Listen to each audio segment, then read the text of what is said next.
विक्रम और नेहा की शादी को लगभग 1 साल हो चुके थे, पर अब भी नेहा अपनी सास को एक आंख नहीं भाती थी। बहू, अरे ओ बहू। जी माँ जी। अगर तेरा सिंगार हो गया हो तो मेरे लिए चाय ले आ। जी, अभी लाई माँ जी। नेहा अपनी सास का हर आदेश मानती थी। वो चाहती थी कि किसी भी तरह उसकी सास उसे अपना ले, पर शायद ये संभव है ही नहीं। वो दिन भर घर का काम करती और रात के खाने के बाद सुबह की तैयारियों में जुट जाती, इसीलिए वो अक्सर देर रात को सोया करती थी। अब आप सोए नहीं अभी तक? हाँ, तुम्हारा ही इंतजार कर रहा था, पर तुम्हें फुर्सत कहाँ। अब क्या करूं? घर का काम करना भी तो जरूरी है। ऊपर से आप तो अपनी माँ को जानते हैं ना, पहले से ही हमारी लव मैरिज से नाराज है। मैं रोज भगवान से प्रार्थना करती हूँ कि वो मान जाए। मैं अपनी माँ को अच्छे से जानता हूँ, वो कभी नहीं मानेगी। अच्छा वो सब छोड़ो, देखो मैं तुम्हारे लिए कुछ लाया हूँ। अरे वाह, बहुत सुंदर हैं ये झुमके। अरे हाँ, मुझे तुमसे कुछ बात करनी है। हाँ बोलिए। कंपनी ने मुझे शहर में एक फ्लैट अलॉट किया है, सोच रहा हूँ हम दोनों वहीं शिफ्ट हो जाते हैं। और माँ जी? वो नहीं आएगी, मुझे पता है, और अगर हम पूछेंगे तो ऐसे दिखाएगी कि उन्हें हमारी जरूरत ही नहीं है। पर लगता है अब मुझे उनकी जरूरत पड़ेगी। वो क्यों? क्योंकि जल्दी आप पापा और मैं मम्मी बनने वाले हैं। अरे सच? हाँ सच। नेहा गर्भवती थी, ये सुनकर विक्रम फूले न समाया। अगली सुबह बहुत उत्साह के साथ वो अपनी माँ के पास गया। माँ, खुशखबरी है, मिठाई बांटो। अच्छा, वो क्यों भला? क्योंकि तुम बहुत जल्दी दादी बनने वाली हो। ये तो बहुत अच्छी बात है, पर मुझे तो लड़का ही चाहिए, इस खानदान का वारिस। अब वो तो भगवान पर है, जो भी हो तुम दादी तो जरूर बनोगी। पर लड़की नहीं चाहिए। तू जितनी जल्दी हो सके उतना जांच करवा ले कि लड़का या लड़की। पर माँ। परवर कुछ नहीं, तूने तेरी मर्जी से शादी तो कर ली, अब हर बार तेरी जिद नहीं चलेगी। जैसे बोल रही हूँ वैसे कर।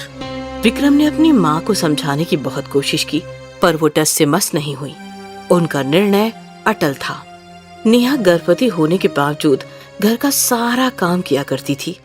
ये देखकर विक्रम को बहुत बुरा लगता था। इससे तो अच्छा हम शहर वाले फ्लैट में ही अकेले रहते, कम से कम तुम्हें इतना काम तो ना करना पड़ता। अरे आप परेशान क्यों हो रहे हो? काम करना तो बच्चे के लिए अच्छा है। थोड़ा हाथ पैर चलते रहने से तो डिलीवरी के वक्त आसानी होगी। तुम कहाँ मेरी बात सुनने वाली हो, और तुम्हें छोड़ के जाने का मन नहीं है, पर नहीं गया तो नौकरी चली जाएगी। आप कौन सा दूर जा रहे हैं? शहर नजदीक ही तो है, हर शनिवार रविवार आ जाइएगा। पर तुम्हारा ख्याल कौन रखेगा? उसकी चिंता आप मत कीजिए। नेहा की बात सुनकर विक्रम शहर के लिए निकल पड़ा। नेहा को इस हाल में अकेले छोड़कर जाने का उसका मन नहीं था, पर फिर भी उसने शहर जाने वाली बस पकड़ ली। पर किसे पता था कि इतनी बड़ी अनहोनी हो जाएगी। विक्रम जिस बस में चढ़ा था उसका पहाड़ पर एक बहुत घातक एक्सीडेंट हुआ और विक्रम वहीं मर गया। शाम को पुलिस वाले लता के घर आए। ये विक्रम का घर है? जी हाँ, पर बात क्या है? जी देखिए, विक्रम जिस बस से शहर जा रहा था उसका एक्सीडेंट हो गया और वो वहीं पर मर गया। क्या? विक्रम के मरने की बात सुनकर नेहा वहीं बैठ गई। उसे बहुत बड़ा सदमा लगा था। जब विक्रम की लाश घर लाई गई तो नेहा एक आंसू न रोई और लता ने रो रो कर घर सर पर उठा लिया था। हाय रे मेरा बेटा, हे भगवान, ऐसा क्यों किया, ऐसा क्यों किया? जब लता विक्रम की बॉडी देखने करीब आई तो लता ने उसे रोक दिया। हाथ मत लगा मेरे बेटे को, कुल्टा, तू ही मेरा बेटा खा गई, कमीनी, दूर हट मेरे बेटे से। ये सुनकर नेहा रो पड़ी।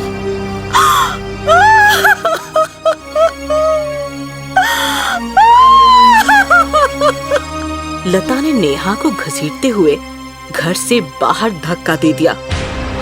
तूने ही मारा है, तूने ही मेरा बेटा खाया है।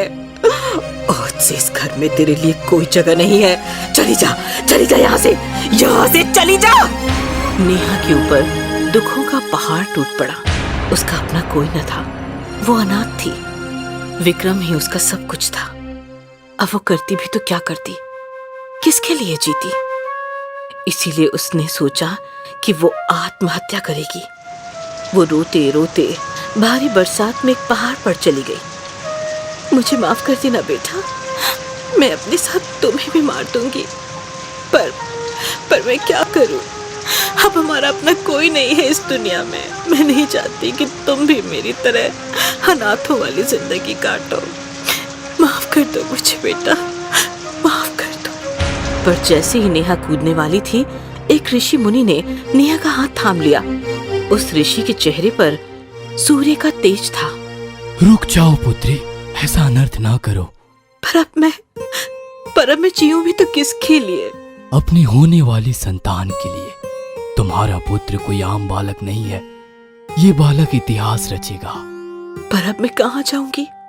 मैं नहीं चाहती कि मेरा बच्चा अनाथों की तरह पले। ये अनाथों की तरह नहीं बल्कि संतों की तरह पलेगा।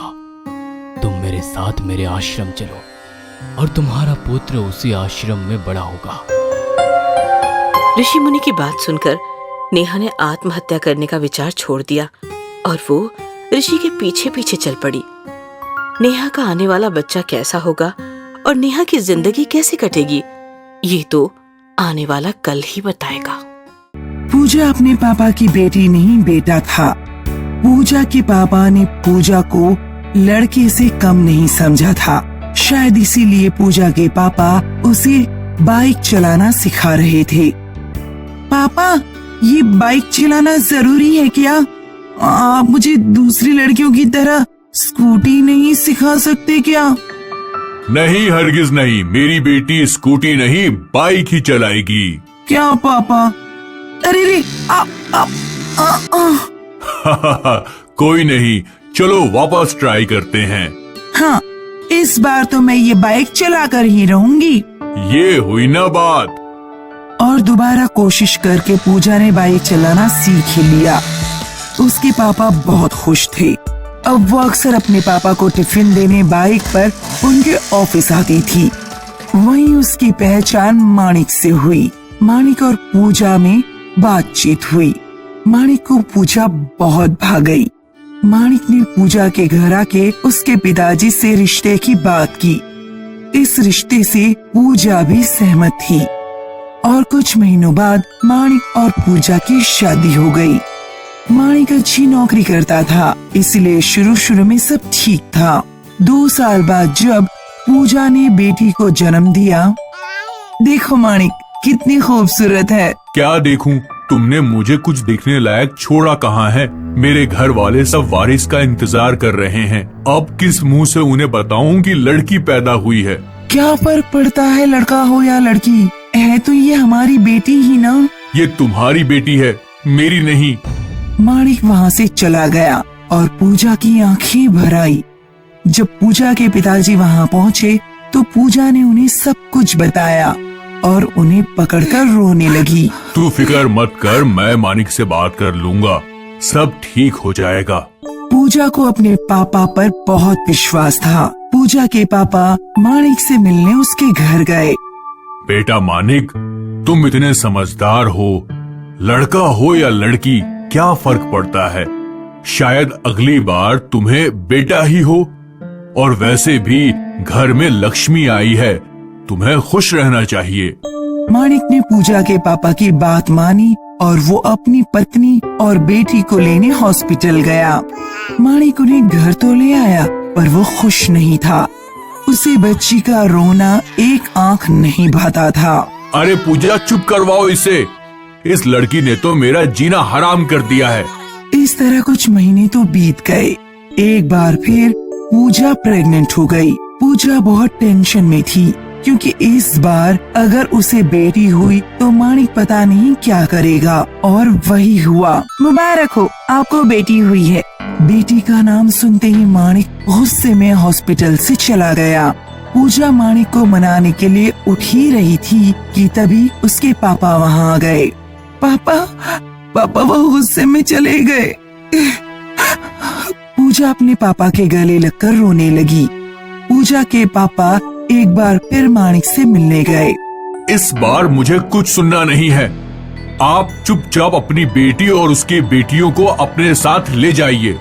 मेरा उनसे कोई वास्ता नहीं और तलाक के पेपर्स घर भिजवा दूंगा। पूजा से साइन करवा लेना ताकि मैं दूसरी शादी कर सकूं।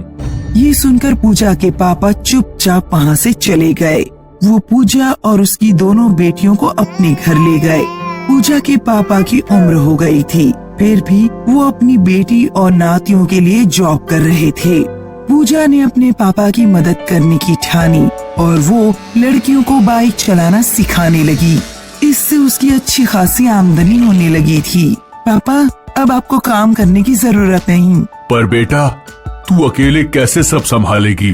क्या पापा, आप ही तो कहते हैं कि मैं आपकी बेटी नहीं बेटा हूँ और खुद ही डाउट कर रहे हैं।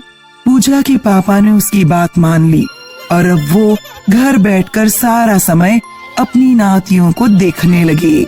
वहीं पूजा ने एक मोटर ड्राइविंग स्कूल शुरू कर दी और देखते ही देखते उसका बिजनेस बड़ा होने लगा। जल्दी ही एक बाइक की बहुत बड़ी कंपनी ने पूजा को अपना ब्रांड एम्बेसडर बना लिया और अब पूजा को पैसों की कोई कमी नहीं थी। जब माणिक ने पूजा का इंटरव्यू टीवी पर देखा तो उसे अपने आप पे शर्म आने लगी, पर अब वो कर भी क्या सकता था क्योंकि अब पूजा को माणिक की कोई जरूरत नहीं थी। I am proud of you.